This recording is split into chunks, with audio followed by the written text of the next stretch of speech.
Okay, so we're going to try something a little bit different today. Chace is going to explain about his trip on the Southern Classic. Just because I couldn't be there myself, we're going to actually have like an on-the-spot reporter. So just so you know what's going on, if you like it, just comment below and let me know, and then we'll do more of these as we go along. All right, thanks very much for that. Hope you enjoy watching it.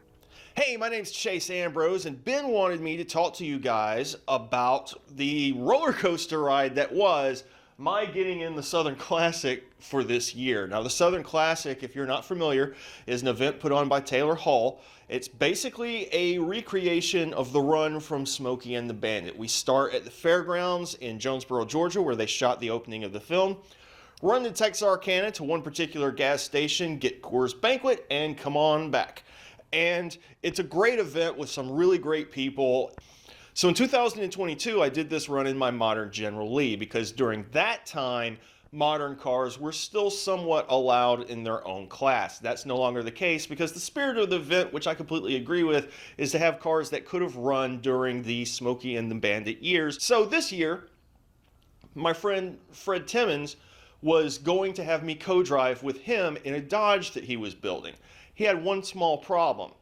The cam was on back order. Then he had a much bigger problem. He had a death in the family and became named the executor of the estate, which meant he had to go to Alaska. So now, a week out from the event, I am stuck without a ride. The only vehicles I have are my modern General Lee and the vehicle that I lovingly refer to as the world's dumbest Mercedes.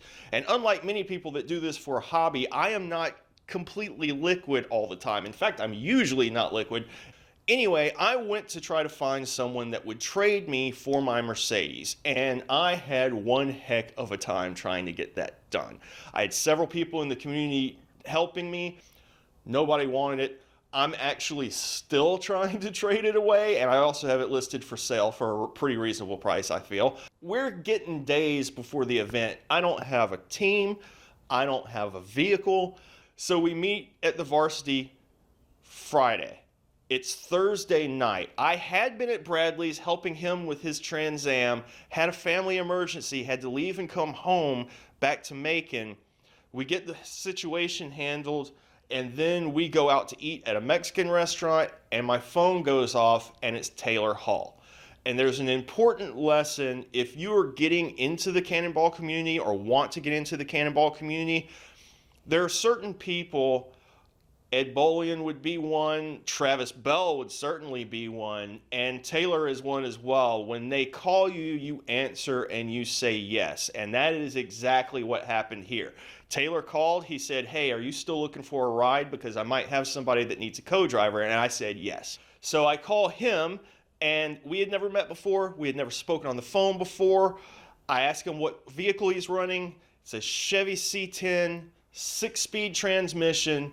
But I gotta warn you, there's no heater, there's no windshield wipers, and there's no fuel gauge. Now, he could have told me, "I want you to ride in the bed the whole way," and I still would have said yes, because by this point, I was so desperate just to do the run again. It's great fun. So the night of comes, and we get to our starting point. Our launch time is 2 a.m. We get on the road. We stop about 100 miles from launch. Turns out the truck drinks gas. We ended up having to stop, and we could have pushed it further, but with no fuel gauge in an event like this, you don't want to be on the side of the road. So we stopped every 100 miles on a 1,350 mile trip. So our end time was not great. It was much better than expected, I will say, but it wasn't great. And we made one stop along the way. You see, my friend Carlos Spicy Wiener, who I followed in my modern General Lee when he was in his Trans Am the year prior, had an issue. We use an app that allows us to monitor where all the other teams are and how fast they're going and that sort of thing. And we noticed that he had been stopped at one spot for what seemed like way too long. It was definitely longer than a regular fuel stop. So I texted his co-driver and asked him if they needed help or what was going on. Turns out the exhaust bolts for the exhaust flanges had broken off or had backed out. Either way, they weren't there and the exhaust was hanging off the car. So They did not. They were stopped at a gas station. They think they'd found bolts, but they didn't have a jack. We had a floor jack in the truck, got them back on the road. We got back on the road. They passed us coming out of the, not too far from the gas station. From there, the trip was pretty much smooth sailing, at least for us. Now, Carlos and Dan had to stop off and get some more work done on the car. They did end up finishing. They didn't DNF, so kudos to them. But yeah, that was the Southern Classic. I went from having a car and a co-driver to not having a car, trying to swap out the car that I have, to suddenly just being given a ride with a guy who's now my friend, who I had never met before. And we won. I think I made a meme about it saying fastest truck. I think the actual category was best truck.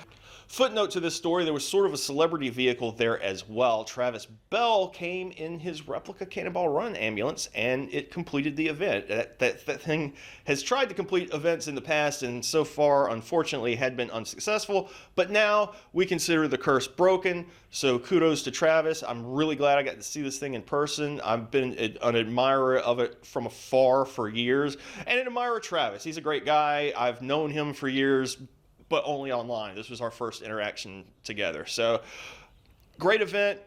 Looking forward to it next year. And hopefully, between now and a year from now, I can get a car of my own.